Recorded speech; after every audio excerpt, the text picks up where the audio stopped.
ذلك الكتاب لا ريب فيه هدى للمتقين بسم اللہ والحمد للہ والصلاة والسلام علی رسول اللہ۔ محترم ناظرین کرام، قراءات قرآنیہ کے حوالے سے قرآنک سیریز میں آج ہمارا دوسرا لیکچر ہے۔ قراءات قرآنیہ میں آپ ناظرین اور سامعین نے پہلے 2 لیکچر سماعت فرمائے ہیں اور آج تیسرا لیکچر ہے قراءات قرآنیہ کے تیسرے مرحلے کے حوالے سے۔ قراءات قرآنیہ کا تیسرا مرحلہ مسلمانوں کا باہمی طور پر ایک دوسرے کو قرآن سکھانا ہے اور ایک دوسرے کو باہمی طور پر تعلیم دینا ہے، اور یہ تعلیم نبی کریم صلی اللہ علیہ وآلہ وسلم کے حکم و ارشاد پر دی جاتی تھی، اور آپ صلی اللہ علیہ وسلم کے بعد بھی یہ سلسلہ قائم رہا۔ امام بخاری رحمۃ اللہ علیہ نے صحیح بخاری نے اپنی سند کے ساتھ ابو اسحاق سے، اور انہوں نے سیدنا براء بن عازب رضی اللہ تعالیٰ عنہ سے روایت کی ہے۔ فرمایا کہ نبی کریم صلی اللہ علیہ وسلم کے صحابہ میں سے سب سے پہلے سیدنا مصعب بن عمیر رضی اللہ تعالیٰ عنہ اور سیدنا حضرت عبداللہ ابن ام مکتوم رضی اللہ تعالیٰ عنہ ہمارے پاس مدینہ میں تشریف لائے، اور وہ دونوں ہمیں قرآن پڑھاتے تھے۔ اور پھر سیدنا عمار اور سیدنا بلال آئے، اور جب نبی کریم صلی اللہ علیہ وسلم نے مکہ فتح کر لیا تو سیدنا معاذ بن جبل کو تعلیم دینے کے لیے یہاں پہ چھوڑ دیا۔ جب بھی کوئی شخص ہجرت کر کے مدینہ منورہ آتا تو نبی کریم صلی اللہ علیہ وسلم اسے حفاظ کرام میں سے کسی آدمی کے حوالے کر دیتے تاکہ وہ اسے قرآن کریم سکھلائے۔ سیدنا مصعب بن عمیر کی مدینہ آمد والی روایت میں منقول ہے کہ وہ دارالقراء میں اترے۔ اب دارالقراء سے مراد کیا ہے؟ دارالقراء سے مراد یہ ہے کہ اس زمانہ میں، اس دور میں، اسلامی معاشرہ میں، یعنی مسلم سوسائٹی میں قراء کرام کو خصوصی امتیاز حاصل تھا، اور دارالقراء کسی مدرسہ یا درسگاہ کو کہا جاتا تھا جس میں قرآن پڑھاتے تھے، اور یہ وہ گھر جس میں حضرت مصعب بن عمیر قرآن پڑھاتے تھے اسے دارالقراء کہا جاتا تھا۔ اور حضرت مصعب بن عمیر صحابہ کرام میں وہ پہلے آدمی ہیں جنہیں مقری کے نام سے یاد کیا جاتا ہے، اور یہ سارے کا سارا یہ تذکرہ غایۃ النہایہ میں موجود ہے۔ اور پھر سیدنا مصعب بن عمیر رضی اللہ تعالیٰ عنہ وہ پہلے صحابی رسول ہیں جنہیں مقری کے لقب سے نوازا کیا،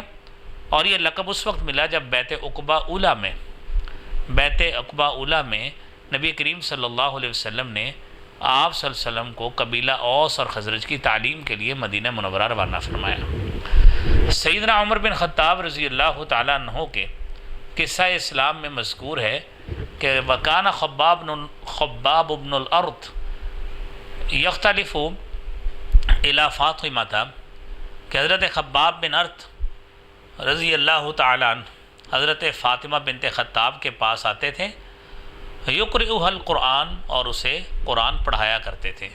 اور یہ وہی فاطمہ ہیں جنہیں بعد میں حضرت رسول اللہ صلی اللہ علیہ وآلہ وسلم کی شرف صحابیت حاصل ہوئی ہے، اور جب عمر فاروق کا ایک اسلام کا واقعہ جو معروف ہے اس میں حضرت فاطمہ کا اسلام لانا بھی اس حوالے سے ترغیب کا باعث ہے۔ چوتھے مرحلے میں ایک ایسی جماعت کے وجود میں آ جانا اس پر مشتمل ہے کہ جس میں قرآن کریم کی تلاوت کی پابندی اور ایک دوسرے کو اس کی تعلیم دینے کی وجہ سے قراء کے نام سے یہ جماعت معروف تھی۔ اور پھر یہی وہ جماعت ہے جو اس چوتھے مرحلے میں اس قدر معاشرے میں رائج ہو چکی تھی، اور ان کا بہت زیادہ پھیلاؤ بھی اس معاشرے میں ہو چکا تھا۔ اور محترم ناظرین، آپ تصور کیجئے انصار کے 70 نوجوانوں کو قراء کرام کہا جاتا تھا، اور وہ رات کے وقت مدینہ منورہ کی کسی سمت میں جمع ہو جاتے، قرآن مجید کا دور کرتے، اور قرآن مجید کے دور کے ساتھ ساتھ نماز بھی ادا کیا کرتے تھے۔ اور یہ وہی صحابہ ہیں جو بعد میں بئر معونہ کے مقام میں شہید کر دیے گئے، اور یہ واقعہ نبی کریم صلی اللہ علیہ وآلہ وسلم کی ہجرت نبوی کے یعنی 36 ماہ بعد ماہ سفر میں پیش آیا۔ طبقات ذہبی میں منقول ہے کان ابی یختم القرآن فی ثمان، کہ سیدنا ابی رضی اللہ تعالیٰ عنہ 8 دنوں میں قرآن ختم کیا کرتے تھے۔ اور اسی طرح سیدنا ابو قلابہ سے مروی ہے کہ نبی کریم صلی اللہ علیہ وسلم نے فرمایا اقرأہم ابی بن کعب، کہ ابی بن کعب بن صحابہ میں سب سے زیادہ قاری ہیں، یعنی قرآن پڑھنے والے۔ حضرت عبداللہ بن عمر فرماتے ہیں کہ استقرئوا القرآن من 4، آپ قرآن جو ہے وہ 4 لوگوں سے پڑھو، عبداللہ بن مسعود سے پڑھو، سالم مولا ابی حذیفہ سے پڑھو، معاذ بن جبل سے پڑھو، ابی بن کعب سے پڑھو۔ یعنی یہ 4 صحابہ کرام کے حوالے سے حضور کریم صلی اللہ علیہ وآلہ وسلم نے فرمایا۔ اور آپ علیہ الصلاۃ والسلام نے یہ بھی فرمایا